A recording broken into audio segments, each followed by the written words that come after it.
So I'm embarrassed that I have a career. I talk about things like trust and cooperation, and there should be no demand for my work.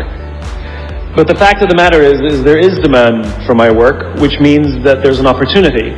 It means that trust and cooperation are not yet standard in our organizations, and yet they should be, and we know that, which is why we're looking for ways to bring those things to our organizations. So I thought I would do something a little different today. You know, when you're speaking to tens of thousands of people and you have the opportunity to share a message, of course, most rational people would say, let's go with something I've talked about lots of times and I'm really good at, but I'm not normal, so I'm going to do something completely new, and I hope this works out. There are two things that I think that great leaders need to have: empathy and perspective. And I think these things are very often forgotten. Leaders are so often so concerned about their status or their position in an organization, they actually forget their real job. And the real job of a leader is not about being in charge, it's about taking care of those in our charge. And I don't think people realize this, and I don't think people train for this. When we're junior, our only responsibility is to be good at our jobs. That's all we really have to do. And some people actually go get advanced educations so that they can be really good at their jobs, accountants or whatever, right? And you show up and you work hard, and the company will give us tons and tons of training how to do our jobs. They'll show us how to use the software. They'll send us away for a few days to get trained in whatever it is that we're doing for the company. And then they expect us to go be good at our jobs. And that's what we do. We work very hard. And if you're good at your job, they'll promote you. And at some point, you'll get promoted to a position where we're now responsible for the people who do the job we used to do, but nobody shows us how to do that. And that's why we get managers and not leaders. Because the reason our managers are micromanaging us is because they actually do know how to do the job better than us. That's what got them promoted. Really what we have to do is go through a transition. Some people make it quickly, some people make it slowly, and unfortunately some people will never make that transition at all. Which is we have to go through this transition of being responsible for the job and then turning into somebody who's now responsible for the people who are responsible for the job. And as I said before, one of the great things that is lacking in most of our companies is that they are not teaching us how to lead. And leadership is a skill like any other. It is a practicable, learnable skill. And it is something that you work on. It's like a muscle. If you practice it all the days, you will get good at it and you will become a strong leader. If you stop practicing, you will become a weak leader. Like parenting, everyone has the capacity to be a parent. Doesn't mean everybody wants to be a parent, and doesn't mean everybody should be a parent. Leadership is the same. We all have the capacity to be a leader. Doesn't mean everybody should be a leader, and it doesn't mean everybody wants to be a leader. And the reason is because it comes at great personal sacrifice. Remember, you're not in charge, you're responsible for those in your charge. That means things like when everything goes right, you have to give away all the credit. And when everything goes wrong, you have to take all the responsibility. That sucks, right? It's things like staying late to show somebody what to do. It's things like when something does actually break, when something goes wrong, instead of yelling and screaming and taking over, you say, try again. When the overwhelming pressures are not on them, the overwhelming pressures are on us. At the end of the day, great leaders are not responsible for the job. They're responsible for the people who are responsible for the job. They're not even responsible for the results. I love talking to CEOs and say, what's your priority? And they put their hands on their hips all proud and they say, my priority is my customer. I'm like, really? You haven't talked to a customer in 15 years. There's no CEO on the planet responsible for the customer. They're just not. They're responsible for the people who are responsible for the people who are responsible for the customer. I'll tell you a true story. A few months ago, I stayed at the Four Seasons in Las Vegas. It is a wonderful hotel. And the reason it's a wonderful hotel is not because of the fancy beds. Any hotel can go and buy a fancy bed. The reason it's a wonderful hotel is because of the people who work there. If you walk past somebody at the Four Seasons and they say hello to you, you get the feeling that they actually wanted to say hello to you. It's not that somebody told them that you have to say hello to all the customers, say hello to all the guests, right? You actually feel that they care. Now, in their lobby, they have a coffee stand. And one afternoon, I went to buy a cup of coffee, and there was a barista by the name of Noah who was serving me. Noah was fantastic. He was friendly and fun, and he was engaging with me, and I had so much fun buying a cup of coffee, I actually think I gave 100% tip, right? He was wonderful. So as is my nature, I asked Noah, do you like your job? And without skipping a beat, Noah says, I love my job. And so I followed up. I said, what is it that the Four Seasons is doing that would make you say to me, I love my job? And without skipping a beat, Noah said, throughout the day, managers will walk past me and ask me how I'm doing, if there's anything that I need to do my job better. He said, not just my manager, any manager. And then he said something magical. He says, I also work at Caesar's Palace. And at Caesar's Palace, the managers are trying to make sure we're doing everything right. They catch us when we do things wrong. He says, when I go to work there, I like to keep my head under the radar and just get through the day so I can get my paycheck. He says, here at the Four Seasons, I feel I can be myself. Same person, entirely different experience from the customer who will engage with Noah. So we in leadership are always criticizing the people. We're always saying, we've got to get the right people on the bus. I've got to fill my team. I've got to get the right people. But the reality is, it's not the people. It's the leadership. If we create the right environment, we will get people like Noah at the Four Seasons. If we create the wrong environment, we will get people like Noah at Caesar's Palace. It's not the people. And yet we're so quick to hire and fire. You can't hire and fire your children. If your kids are struggling, we don't say, you got to see at school, you're up for adoption. So why is it that when somebody has performance problems at work, why is it that our instinct is to say, you're out? We do not practice empathy. What does empathy look like? Here's the lack of empathy. This is normal in our business world. You walk into someone's office, someone walks into our office and says, your numbers have been down for the third quarter in a row. You have to pick up your numbers, otherwise I can't guarantee what the future will look like. How inspired do you think that person is to come to work the next day? Here's what empathy looks like. You walk into someone's office, someone walks into your office and says, your numbers are down for the third quarter in a row. Are you okay? I'm worried about you. What's going on? We all have performance issues. Maybe someone's kid is sick. Maybe they're having problems in their marriage. Maybe one of their parents is dying. We don't know what's going on in their lives. And of course it will affect performance at work. Empathy is being concerned about the human being, not just their output. We have, for some reason, our work world has changed over the past 20 and 30 years. We are suffering the side effects of business theories left over from the 80s and 90s. And they are bad for people, and they are bad for business. Let me give you an example. The concept of shareholder supremacy was a theory proposed in the late 1970s. It was popularized in the 80s and 90s. It is now standard form today. You talk to any public company and you ask them their priority and they say maximize shareholder value. Really? That's like a coach prioritizing the needs of the fans over the needs of the players. How are you going to build a winning team with that model? But that's normal today. We don't even perceive it as broken or damaged or wrong or outdated.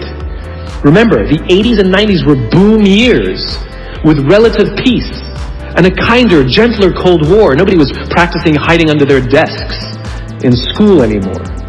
We are no longer in those times. These are no longer boom years. These are no longer peaceful times, and those models cannot work today. Here's another one. Mass layoffs. Using someone's livelihood to balance the books. Right? It's so normal in America today that we don't even understand how broken and how damaging it is, not only to human beings, but to business. You know, companies talk about how they want to build trust and cooperation and they announce a round of layoffs. Do you know the quickest way to destroy trust and destroy cooperation in a business, literally in one day? Lay people off. And everyone gets scared. Right? Can you imagine sending someone home to say, honey, I can no longer provide for our family because the company missed its arbitrary projections this year? And forget about the people who lost their job. Think about the people who kept their jobs. Because every single decision a company makes is a piece of communication. And the company has just communicated to everybody else, this is not a meritocracy. We don't care how hard you work or how long you've worked here. If we miss our numbers and you happen to fall on the wrong side of the spreadsheet, I'm sorry, we cannot guarantee employment. In other words, we come to work every day afraid. And we're asking our youngest generation to work in environments where how would any of us ever stand up and admit, I made a mistake? We're constantly being told, you have to be vulnerable. Leaders are vulnerable. What does that even mean? It doesn't mean you walk around crying, I'm vulnerable, right? No, what vulnerability means is you create an environment in which someone feels safe enough to raise their hand and say, I don't know what I'm doing. You've given me a job and I haven't been trained to do it. I need help. I made a mistake. I screwed something up. I'm scared. I'm worried. All of these things no one would ever admit inside a company because it puts a target on your head in case there's another round. And so we keep it to ourselves. And how can a company ever do well if nobody's ever willing to admit they made a mistake, that's scared, or they don't know what they're doing? And so we've literally created cultures in which every single day everybody comes to work and lies, hides, and fakes. And we're asking our youngest generation to work and succeed and find themselves and build their confidence and overcome their addiction to technology and build strong relationships at work. We're asking them to do this, and these are the environments we've created. We keep saying to them, you're the future leaders. We're the leaders now. We're in control. What are we doing? This is what empathy means. It means if there's an entire generation struggling, maybe it's not them. It's like, the only thing that the common factor in all my failed relationships? Me. Same thing. Oh, we just can't get the right performance out of our people. Maybe it's you. Right? It's not a generation. It's not them. They're not difficult or hard to understand. They're human beings like the rest of us, trying to find their way, trying to work in a place where they feel that someone cares about them as a human being. By the way, that's what we all want. In other words, it's not even generational. It's all of us. This is the practice of empathy. That if we're struggling to communicate to someone, if we're struggling to help someone be at their natural best, I'm tired of people saying to me, how do I get the best out of my people? Really? That's what you want? They're like a towel, you just wring them. How can I get the most out of them? No, how do I help my people be at their natural best? Right? We're not asking these questions. We are not practicing empathy. We have to start by practicing empathy and relate to what they may be going through. And it will profoundly change the decisions we make. It will profoundly change the way we see the world. Someone's driving to work. You're driving to work. And someone wants to cut into your lane. What do? Do you pull your car up, or do you let them in? Most of us pull our cars up and go like this. You wait your turn. Now let's practice empathy. I don't know, maybe they've been out of work for 6 months. Maybe they had trouble getting the kids out to school this morning, and now they're running late for a really important interview, and they just have to get to this interview, and they're going to cut into our lane. Or maybe they're just a bastard. I don't know. But that's the point. We don't know. We don't know. And the practice of empathy will say, I'll let them in, and I'll arrive to work 1 car length late. Right? We don't always have to be right. We don't always have to be in charge. We don't always have to be the one who succeeds. It's not about winning or losing. And that's where I go to the second point. After empathy comes perspective, where it's not about winning or losing. In game theory, there are 2 kinds of games. There are finite games and there are infinite games. And this is how you're going to change your perspective, right? A finite game is defined as known players, fixed rules, and an agreed upon objective. Baseball, for example. We know the rules, we all agree to the rules, and whoever has more runs at the end of 9 innings is the winner, and the game is over. No one ever says, we can just play 2 more innings, I know we can come back. It doesn't work that way. The game is over, right? That's a finite game. Then you have an infinite game. Infinite games are defined as known and unknown players. The rules are changeable, And the objective is to keep the game in play, to perpetuate the game. When you pit a finite player versus a finite player, the system is stable. Baseball is stable, right? When you pit an infinite player versus an infinite player, the system is also stable. Like the Cold War, for example. Because there cannot be a winner and a loser. There are no winners and losers in an infinite game, right? It doesn't exist. And because there are no winners or losers, what ends up happening in the infinite contest is players drop out when they run out of the will or the resources to play.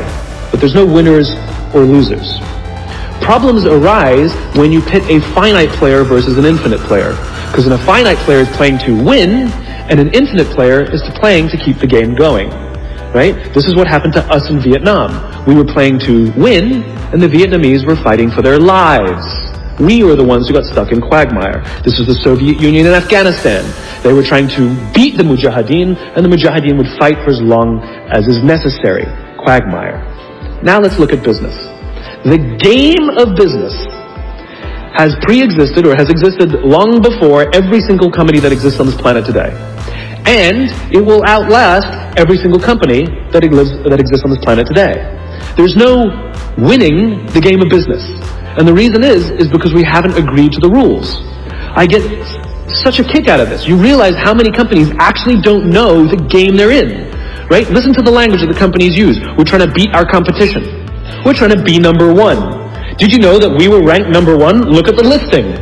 Based on what criteria? Revenues, profits, market share, square footage, number of employees. Based on what time frame? A quarter, a year, 5 years, 10 years, 20 years, 50 years, 100 years? I haven't agreed to those standards. How can you declare yourself the winner? How can you declare yourself number one where no one else in the game has agreed to the rules? It's arbitrary. There is no winning because there's no end. In other words, companies are playing finite games. Listen to their language. They're trying to beat their competition. What does that even mean? It's the leaders in the companies that understand the game that they're in and organize their resources and their decision making around the infinite contest that outlast and frustrate their competition. All the companies that we refer to as the exceptions, Southwest Airlines, Apple Computers, Harley Davidson, they're the exception. No, they're playing the infinite contest. They frustrate their competition, is what happens. That's what happens, because they're not playing to win. Jim Senegal, the founder of Costco, which is the only real company that gives Walmart a run for its money, he says public companies are looking to succeed for the quarter. He says, we're looking for the next 50 years. You can hear him. He's playing the infinite contest. I spoke at a leadership summit for Microsoft. I also spoke at a leadership summit for Apple. Now, at the Microsoft summit, I would say 70% of the executives, and this was under the Steve Ballmer days, I would say about 70% of the executives spent about 70% of their presentations talking about how to beat Apple. At the Apple summit, 100% of the executives spent 100% of their presentations talking about how to help teachers teach and how to help students learn. One was obsessed with their competition, the other one was obsessed with where they're going. So at the end of my presentation at Microsoft, they gave me a gift. They gave me the new Zune, which was the competitor to the iPod Touch when it was a thing, right? And I have to tell you, this piece of technology was spectacular. It was beautiful. The user interface was incredible. The design was amazing. It was intuitive. It was one of the most beautiful, elegant pieces of technology I'd ever seen. Right? Now, it didn't work with iTunes, which is an entirely different problem. I couldn't use it. But that's something else. I'm sitting in the back of a taxi with a senior Apple executive, sort of employee number 12 kind of guy, and I decide to stir the pot. And I turn to him and I say, you know, I spoke at a Microsoft summit, and they gave me their new Zune, and I have to tell you, it is so much better than your iPod Touch. And he turned to me and said, I have no doubt. Conversation over.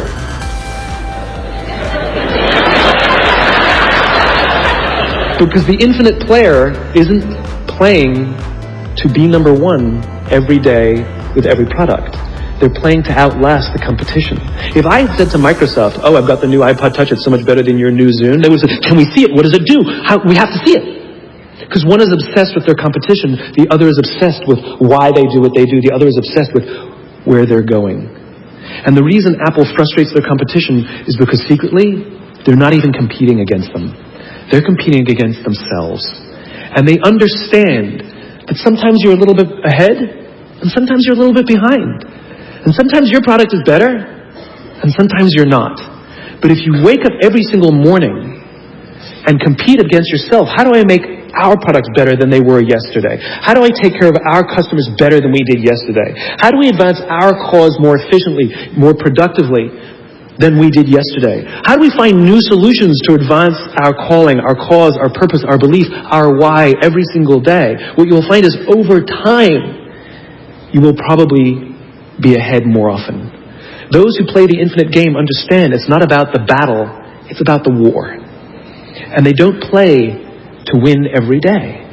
And they frustrate their competition until their competition drops out of the game. Every single bankruptcy, almost every merger and acquisition is basically a company saying we no longer have the will or the resources to continue to play, and we have no choice to either drop out of the game or merge our resources with another player so that we can stay in the game.